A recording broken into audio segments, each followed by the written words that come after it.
Hello, my friends. I hope you are all doing well. My name is Dr. Sarah Wooten, and if you've stumbled upon this video, then it is likely that you have questions and or struggling with diarrhea in your cat. So I am here to help you. Let's talk about poop.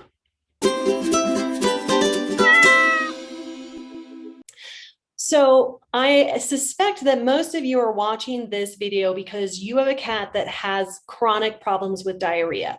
So the reason why I say that is because most of the causes of acute diarrhea in cats, including things like eating something they shouldn't, or some sort of infection, those usually are they hit right away and they're self-limiting. And a lot of people don't even notice that their cat has had a problem with it because it comes and goes so fast, right? I'm talking about, and sometimes it lasts a little bit longer, in which case you get a veterinarian involved, right? But then those tend to still be solved pretty easily. No, that's not what this video is talking about. This video is more about people who are struggling with cats that have chronic diarrhea. Yes, so these cats have had diarrhea for more than 3 weeks, or they have it intermittently, off and on, all the time. They've likely been to a vet, maybe once or more than once. You've likely tried one or more medications or changes in food with mild improvement or no improvement. You're probably frustrated at this point. Some people, this can get so bad for them and their cat, they don't like watching their cat suffer, that they do consider things like euthanasia or rehoming because the stress of the chronic caregiving is so much. So if that is you and you're watching video, I am so sorry. This is hard. The struggle is real. Chronic diarrhea can be really frustrating. So the purpose of this video is to try and help you understand what's going on, especially if you're not quite understanding what your vet's telling you. So before we get into it, I want to make one thing clear. This video is for educational purposes only. The material that I am giving you is not designed to replace or be a substitute for your local veterinarian on any level. All I'm trying to do is help you understand what's going on so that you can be more knowledgeable about what your veterinarian is trying to do and how treatment works and how diagnostics works so that you can make the best choices possible. But I am not your vet and I'm not here to give you veterinary advice. I'm here to educate. All right, let's get into it. So diarrhea comes from one of two places in the gut. It comes from the small intestine or the large intestine. The small intestine is the bigger part of your gut. It's closer, it's in between the stomach and it's closer to the stomach. And it's the larger part of the gut. And then the large intestine is the colon. And that's the big horseshoe part that is at the end of the intestines before they empty out into the anus. Sometimes diarrhea comes from one place, sometimes it comes from another, sometimes it comes from both at the same time. So your small intestine, let's talk about small intestinal diarrhea. Small intestines, as we already said, is the largest part of the whole gut system. A cat with small intestinal diarrhea is likely to have normal to increased amounts of poop, and poops the same amount of times per day or maybe slightly more. These cats can be gassy, they can vomit, they have a normal to increased appetite. They might have melena. Melena is a fancy doctor word for when a cat has digested blood in their stool and it looks like coffee grounds. And that tells me as a doctor that there is bleeding coming from the small intestine or the stomach. Small intestinal diarrhea will over time cause a cat to lose weight. And cats with chronic small intestinal diarrhea, they're often thin, they might be dehydrated, and their hair coat might look kind of rough, right? Because they're chronically having their nutrients leached off of them by diarrhea. So the hair coat's usually the first place to show it. So then there's large intestinal diarrhea.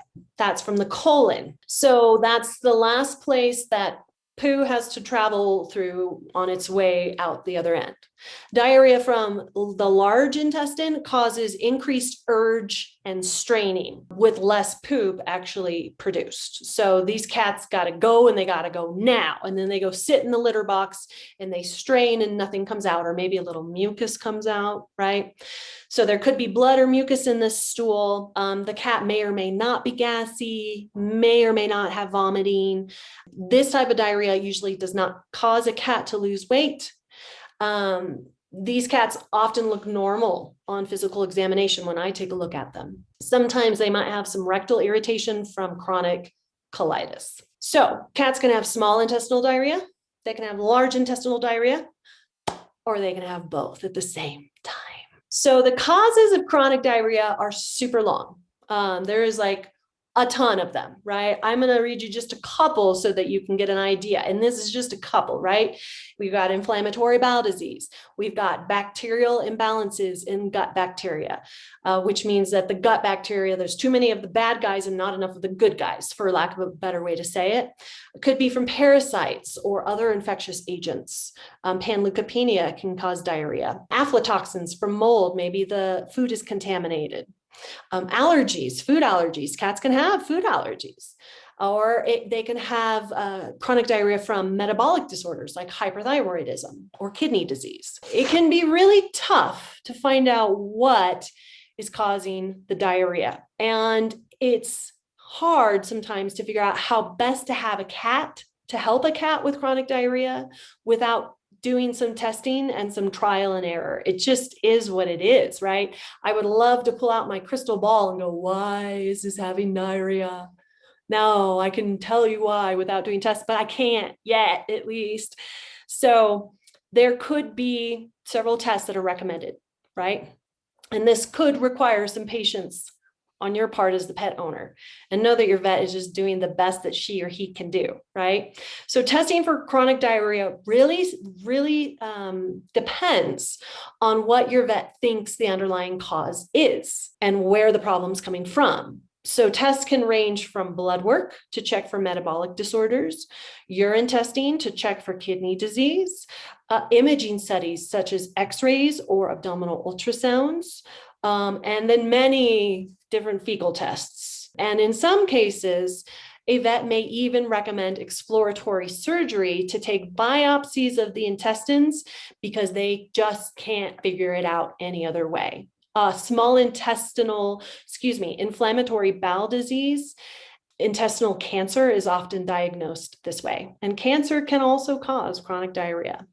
So treatment consists of two things. You want to treat the diarrhea so it stops, and then you want to treat the underlying cause, whatever it is. So drugs that are prescribed are really disease specific, right? And they can range from steroids for inflammatory disorders to antibiotics for small intestinal dysbiosis, or probiotics, or even a change of food, right? That can all be recommended to you. The most important part that I can tell you as a vet in treating chronic diarrhea, other than getting an accurate diagnosis of what's going on, so we're not just, throwing it's like throwing darts in the dark if we don't know what's going on, is following up with your vet to ensure that the treatment's working, right? This commitment to follow through is all on you guys, right? And it's so necessary because at this point, and it's hard, right? Because at this point, you probably don't want to spend any more money or time at the veterinary hospital. But I'm telling you, this is the most important part. And this is where most people will fail because they just get tired. They get fatigued. I get it, right? You come in, you spend all this money, and if you don't follow up in a timely manner, then you are not taking care of your investment that you've already invested in that cat, right? So what's hard is that people will come in, they'll spend the money, they'll start, with it, but then they don't follow up, and then the treatment fails, and then surprise, surprise, the cat gets sick again. And it's hard. So that's why I'm talking about it so much, right? It's really, really important to follow up with your vet about how you think the treatment is going. It's really helpful to have a vet that you work well with and somebody who's good about following up with you as well. because it really is a team approach between the two of you. That's the only way this problem is going to get solved. Sometimes you don't even have to take the cat to the vet. You can just do a phone call or telemedicine or something like that. Or you can schedule with a vet who does home visits, because vet visits for cats can be extraordinarily stressful, not only for the cat, but also for you. So there are options that you don't have to take the cat into the vet all the time. So just talk to your vet and explore the options in your area. So a lot of chronic diarrhea cases require trial and error and time. So please be patient with us. Always follow up with your vet and come back for rechecks. Please. It would make our job so much easier. So people always ask me, what are your at-home remedies and over-the-counter meds? What are the things that I can do at home? Really anything to avoid going to the vet, right? Because it's expensive. I get it. So I always feel for people. And so here's a couple of things that hypothetically and for educational purposes only could be tried before going to the doctor. Educational purposes only. 1, feed your cat a bland diet. Boiled chicken breast, no skin, no seasoning, and a little bit of white rice. You can use chicken broth to season the rice with. If your cat has an allergy to chicken, do not feed chicken.